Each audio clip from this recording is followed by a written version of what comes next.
The site of the former Bruce Monroe School is now available for development. What do you think should happen to that site? And to what extent will you include the task force in implementing legislation and budget actions in the redevelopment of that site? Yes, I have a three-tiered strategy for that.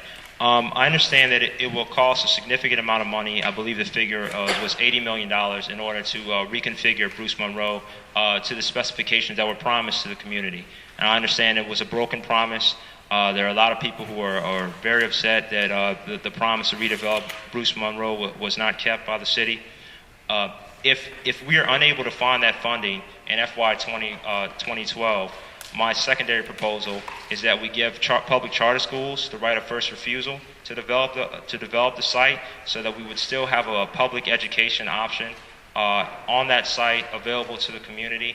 And public charter schools have a history of creative fundraising in order to purchase facilities, because that's part of the challenge that they face. They have to find financing for a facility. So I think that they could create a educational site there that's world class. There are many high quality public charter schools that'll be very interested in having that site, and I think they could bring a great public educational option to the city and to the community, to this community. Thank you. I'll just talk. Well, first of all, I think as everyone knows, how this was handled is extremely poor at best. Probably disgraceful is a better word, and we should not allow things like this to happen again. I have been, as you may know, I'm the Ward 1 member of the State Board of Education, and I have met with a couple folks at DCPS to talk about this. DCPS is a serious problem with data, which is housed over at OSSI, and they are working on getting a better data system at this point in time, but I have been told, and again, we're working on getting better data, that Department of Health might be the best place to get data to prove that there are families that would support a school or support some sort of a development, multi-use development in that space.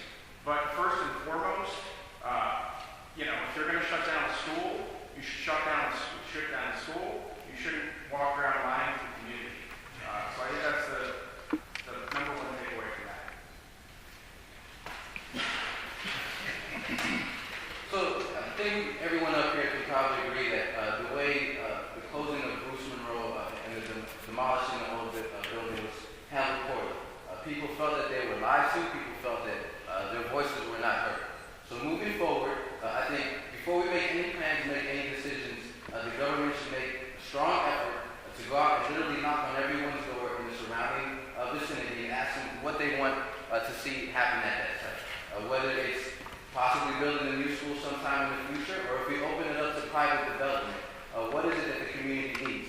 Do we want a library at that site? Do we want some type of recreational facility? Or is there something else along the lines of something that the whole community could use?